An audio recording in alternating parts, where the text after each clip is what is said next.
Bonjour à tous, je suis ravi de vous retrouver pour une nouvelle vidéo, une vidéo un peu particulière parce que j'ai décidé de la faire dans la chambre en fait. À la base j'étais déjà dans mon lit et je comptais pas faire de vidéo ce soir en fait, c'était demain. Et puis tout d'un coup j'ai eu envie de la faire et puis je me suis dit oh je dois retourner là-bas, tu sais, là où il y a le fond orange là tu vois. D'ailleurs ce fond orange qui est beaucoup plus orange dans mes vidéos qu'en réalité, je tenais aussi à le préciser parce que je vois toujours ce fond orange qui choque. Et donc, pour revenir à l'histoire, j'étais dans mon lit, je me dis, tiens, je vais faire une vidéo, mais j'avais pas envie de retourner là-bas. Et je me dis, bah, je vais la faire ici, tu sais, maintenant je suis plus à ça près. Donc, aujourd'hui, ça va être une vidéo sur le French Readathon spécial été. Enfin, c'était édition Summer, oh, je sais plus le nom exact. Enfin, le French Readathon d'été. Et donc j'ai presque réussi ce que j'avais dit que j'allais faire, donc j'ai presque réussi mon objectif, c'est-à-dire j'en ai lu 6 sur les 7. Je voulais vraiment lire les 7 et non, j'ai réussi à en lire que 6, donc je vais vous en parler immédiatement. Nous allons commencer par Aristote et Dante, découvre les secrets de l'univers. Je crois que c'est un des plus connus que j'ai dans ma petite pile là. Donc je vais commencer par celui-ci. Alors j'avais entendu beaucoup d'avis, on me l'avait pas mal conseillé. Avec moi ça l'a pas fait.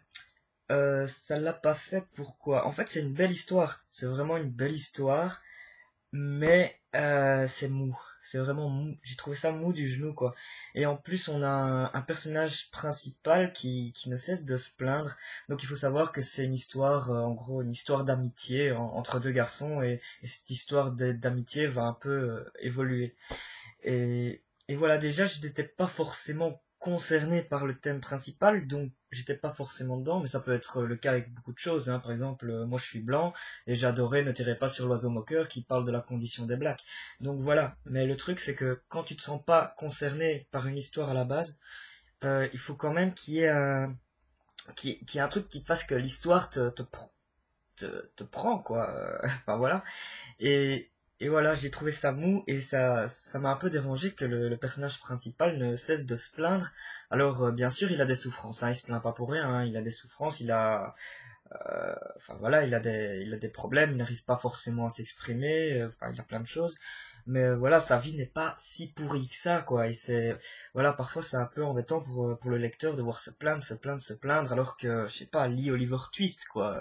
Là, tu vas vraiment voir quelqu'un qui en chie, tu vois.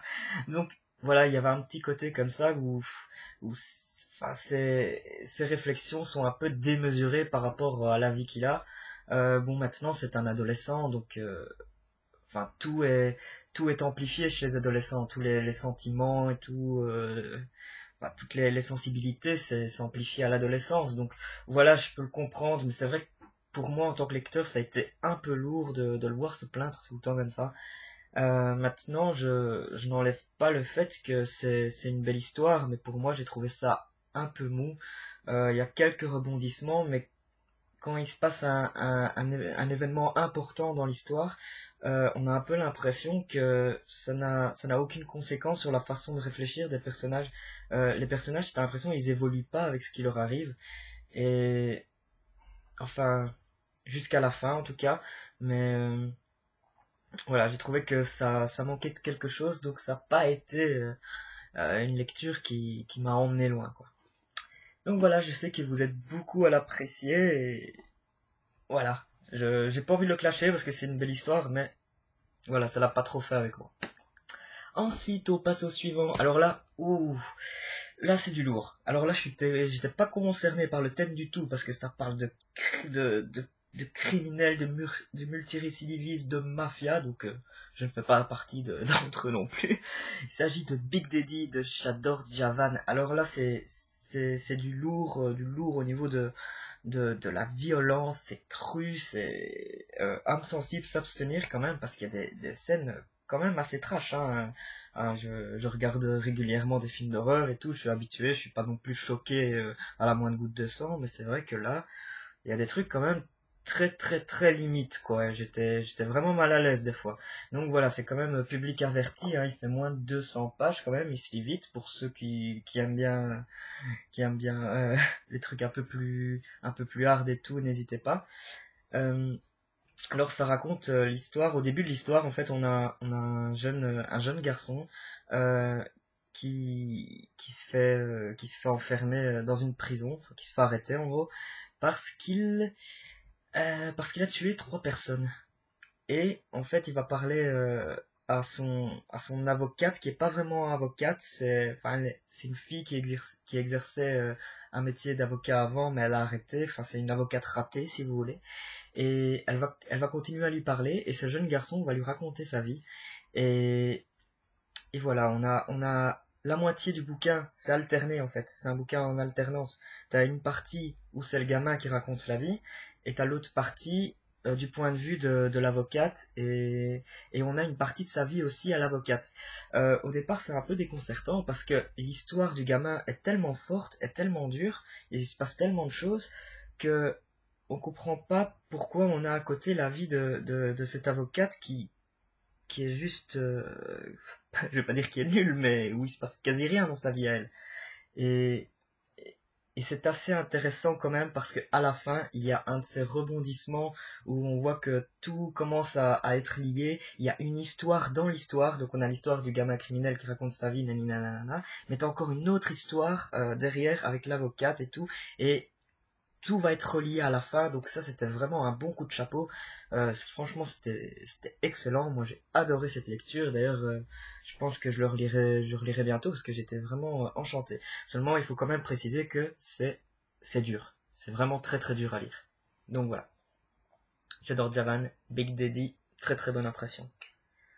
Ensuite, on va rester dans le thriller, on va parler de Derrière la haine de Barbara Abel. Derrière la haine de Barbara Abel.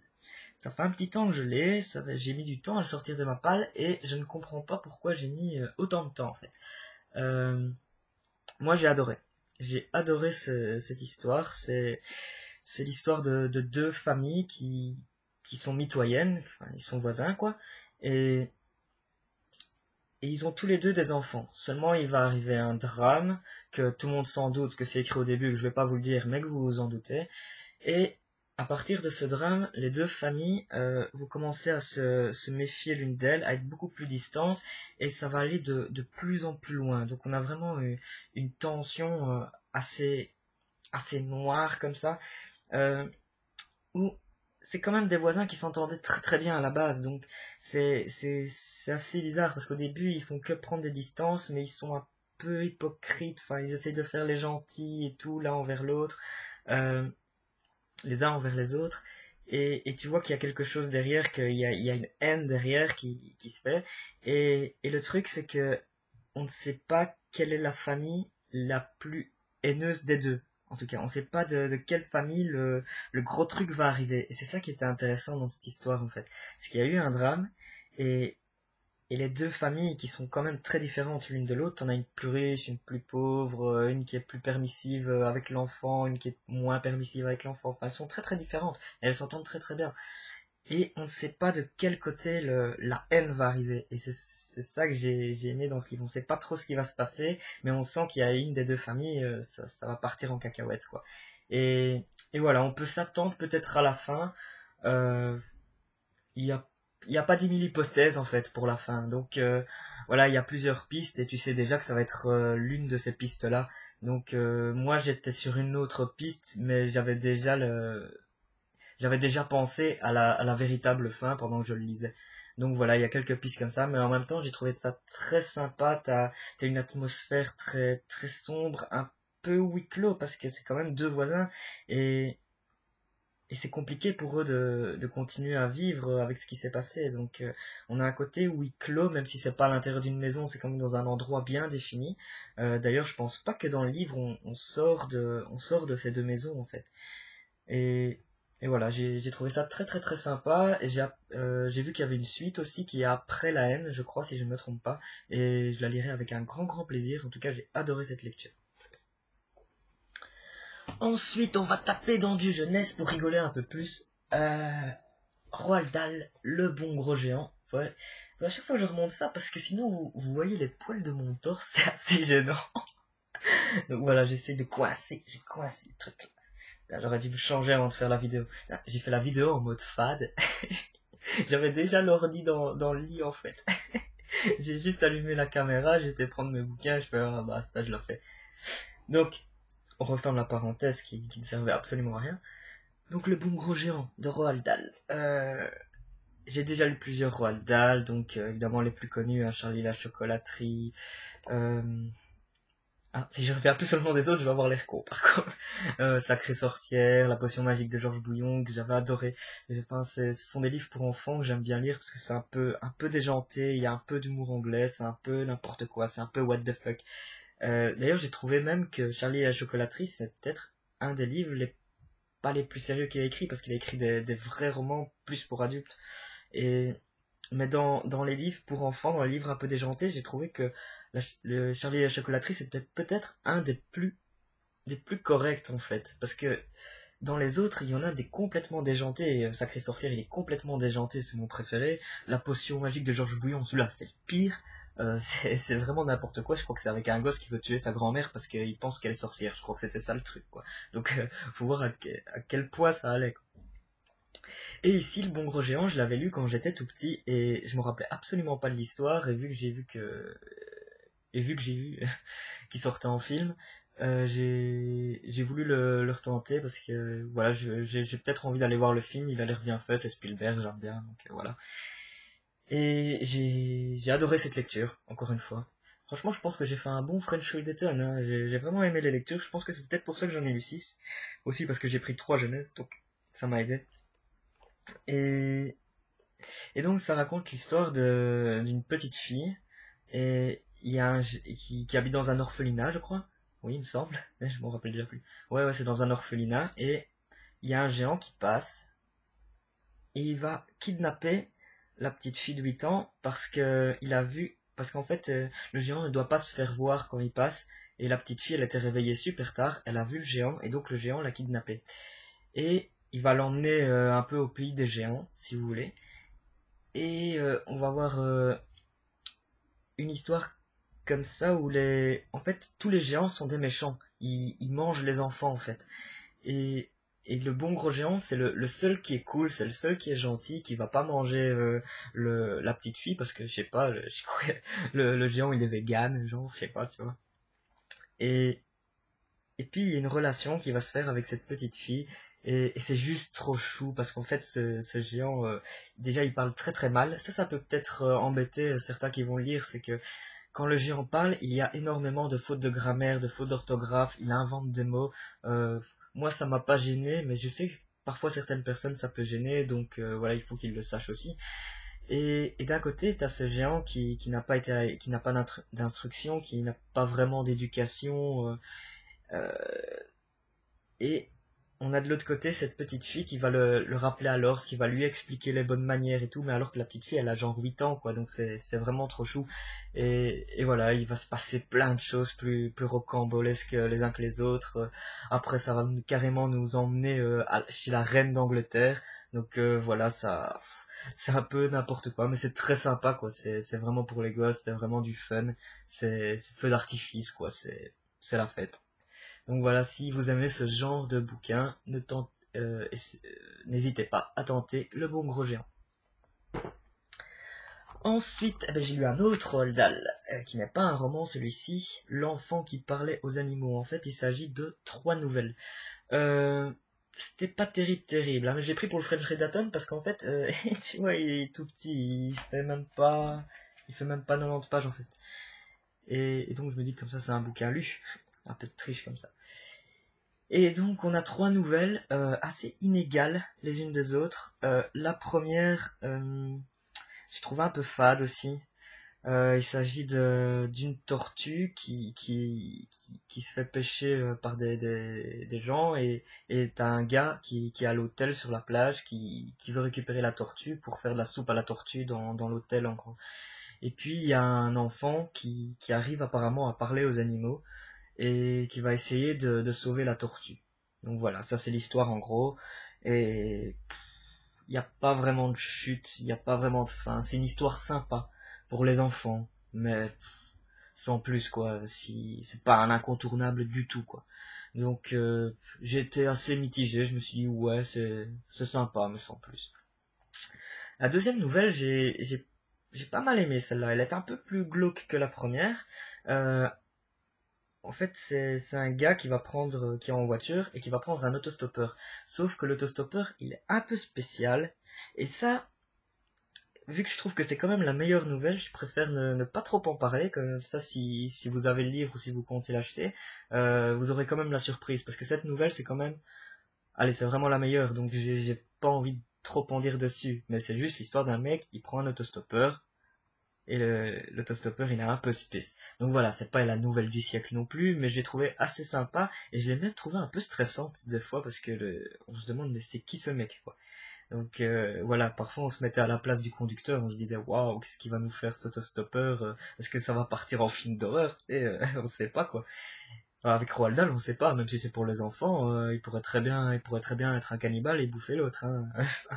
Roald Dahl, il n'a pas peur ça.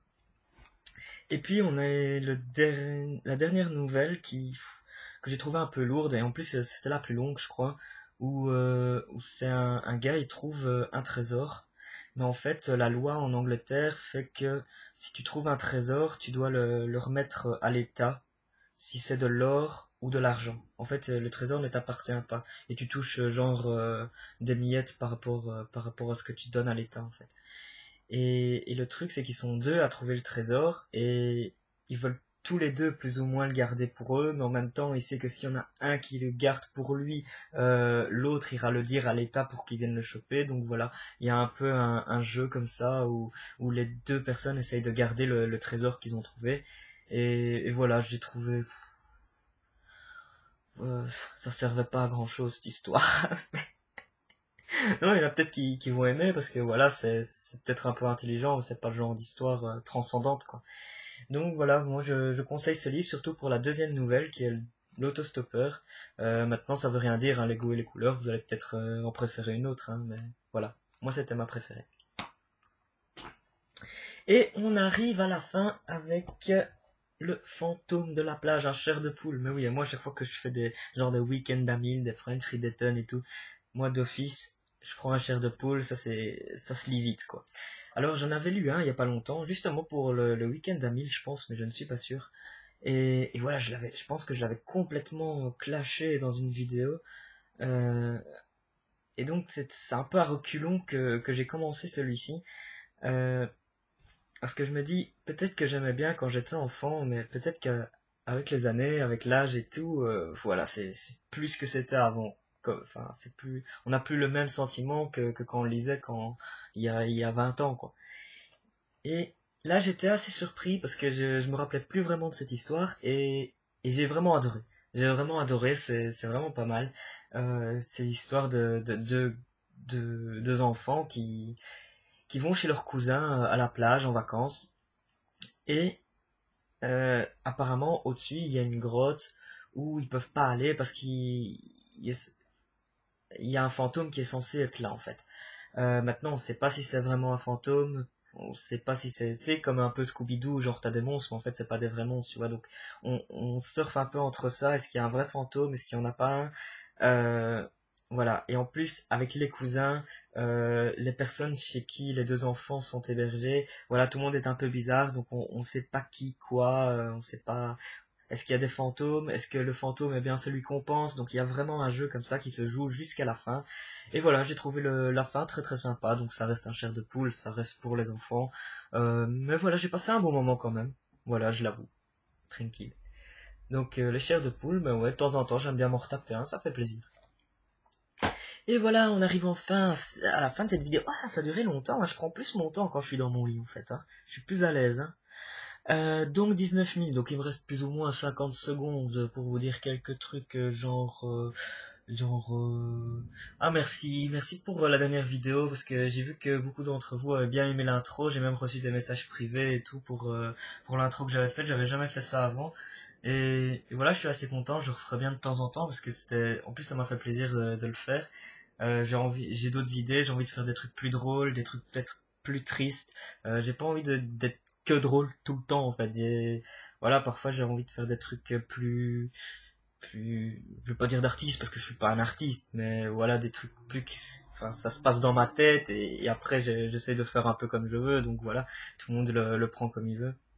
Et donc voilà, je vais essayer de faire quelques petits trucs comme ça pour mettre au début des vidéos de temps en temps, pas tout le temps parce que sinon je serai moins régulier d'office parce que ça prend un peu de temps, faut quand même réfléchir un peu à ce que tu vas faire avant et tout, et je suis vraiment nul en montage et tout, donc voilà, ça me prend du temps à faire ça, il faut le temps que j'apprenne et tout. Donc j'étais content par rapport à ça et ensuite on va se retrouver très très bientôt pour un nouvel update lecture parce que là j'ai fait le French Readathon mais en fait il y a des lectures que j'ai fait bien avant ça et que je devais en parler mais vu que j'avais encore les livres du French Readathon bien en tête, j'avais envie de le faire directement et puis j'ai envie de publier ma vidéo vite parce que si je fais la vidéo French Readathon dans 2 semaines, j'arrive un peu 2 semaines après la guerre quoi. Et voilà, je vais faire comme ça. Et donc, sûrement ce week-end, il y aura une nouvelle vidéo avec d'autres lectures. Je dois aussi vous parler d'un autre challenge auquel je vais participer. Je vais vous le dire d'ailleurs tout de suite. Il s'agit du challenge des 4 maisons, si je me trompe pas. Donc, c'est un challenge dans l'univers d'Harry Potter. Je suis absolument pas fan d'Harry Potter comme certains peuvent. J'aime bien Harry Potter, mais je suis pas fan. Comme certains d'entre vous peuvent déjà le savoir. Mais voilà, je trouvais le challenge assez bien construit, assez marrant, assez fun. N'hésitez pas à vous inscrire si jamais ça vous dit. C'est sur les vidéos de Bulle de mots. Donc Zoé de Bulle de mots, c'est sur sa chaîne. Donc n'hésitez pas à aller voir. Moi je referai une vidéo après pour en parler, pour expliquer un peu plus. Mais si ce n'est pas le lieu de le faire.